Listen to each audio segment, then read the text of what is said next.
Okay, so in the last video we activated HDR, and you can see what the base preset did. So now what is the base preset composed of? So let's have a look. We have a number of settings on the right hand side here. Don't worry about temperature or tint or exposure or contrast. All of those things will be a Photoshop tweak. These settings here though are very good. This is Lightroom is really good in that we're working with RAW files here, and RAW files are exposure independent. So you can take a photo, and I mean, I don't know if you know this, but you can take a photo and exposure doesn't actually get applied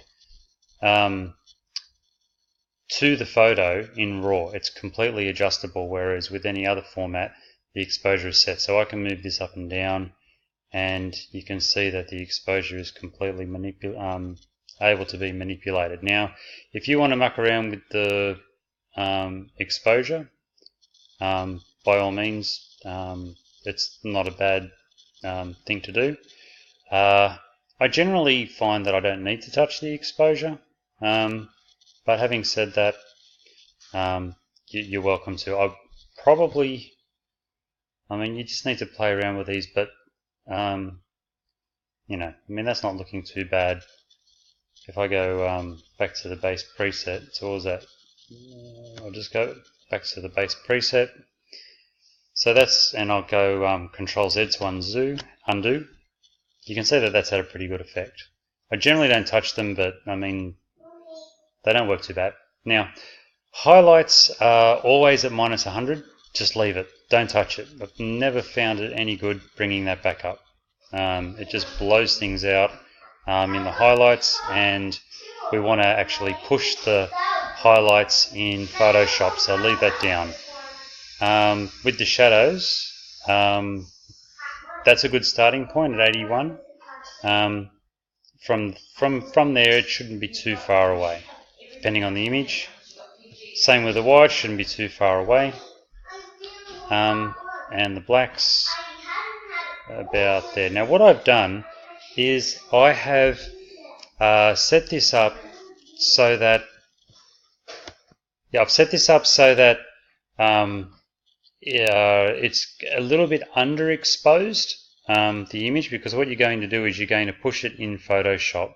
So you don't want to have this right on where it would be online, for instance, with it you know, possibly you know, pushed to the limit of where the image should be. You actually want to bring it down and give it kind of a flat look, but you don't want to go too far flat because you won't get it back in Photoshop, but it just needs to be a little bit behind where the image will finally end up. You need to give yourself some wiggle room to play around with it in Photoshop, and you'll just have to learn where that point is.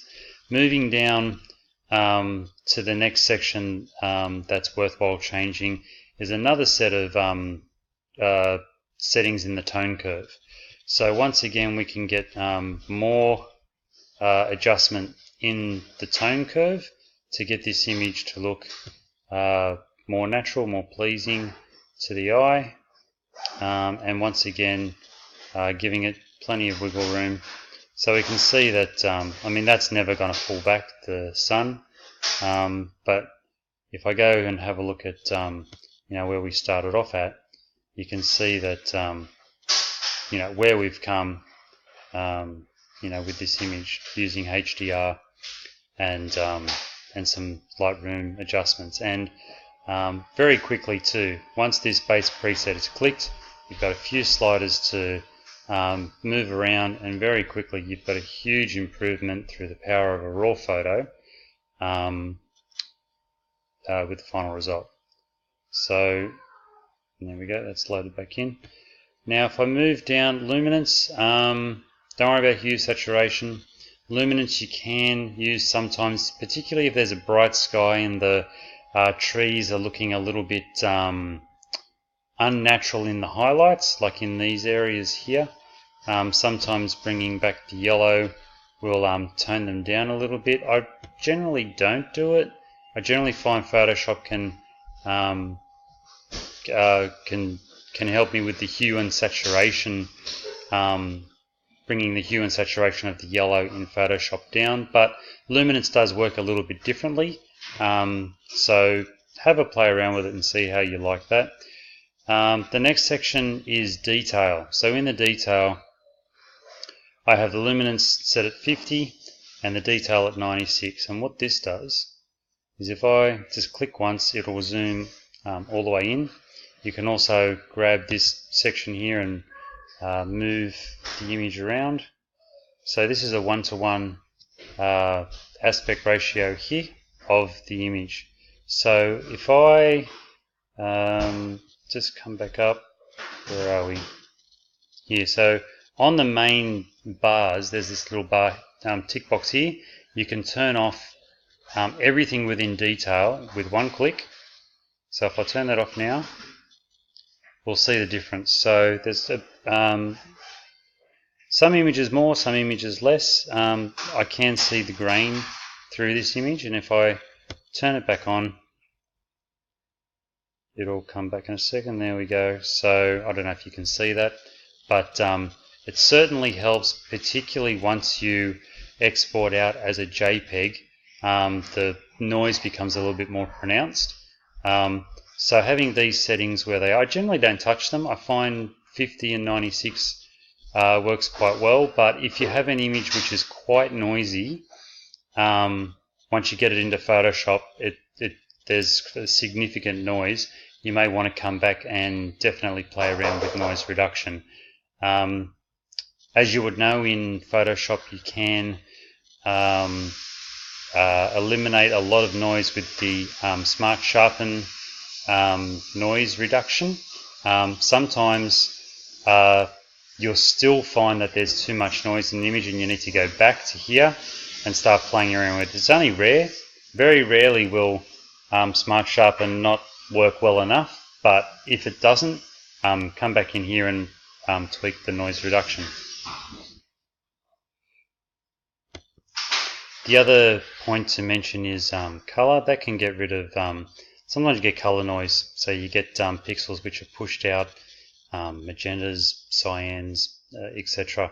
And sliding this up can remove them. But once again, there are ways to do that in Photoshop. But anyway, just to let you know about that. Don't worry about lens corrections. Doesn't really make a heck of a lot of difference. Effects, don't worry about any of that. Grain, don't know. There's nothing really there. Dehaze is kind of, I used to use it a fair bit, and it does work quite well. For instance, if it was a hazy day and you wanted to, these mountains were not quite visible, you could push this up a little bit and start to dehaze it essentially. So you can use that as well. And they put it at the end down the bottom here, I believe, because it really should be a final tweak. So that's essentially what is in a preset with one click. So create the preset once you've made the adjustments that I've just shown you, that you would have seen where they were at default. Do exactly the same for an image, and then save out a preset, and then you'll have that for every single image. So that's essentially all you need to know with Lightroom. There's a lot of other features, but they're just not necessary the way that I work, at least anyway. But the other side that I need to talk about now and show you is the process that I go through of culling and how we progress from folder to folder all the way out to the final files. So what I am going to do with any shoot is go through, I will stitch together any HDR images. So this one's done, and what I will do now is create a color label any label, as long as it's the same. So that one's got a red color label on it. And I'm going to go through these images. Some are just single images. They're not all HDR. And I may mark them with a red color label. And I'm going to go through all of the images in here, and then right at the end I'm going to export any image with a red color label, and I'm going to export that into the pre-process folder. So we go from raw, and we extract out the images that I'm happy with. Okay, now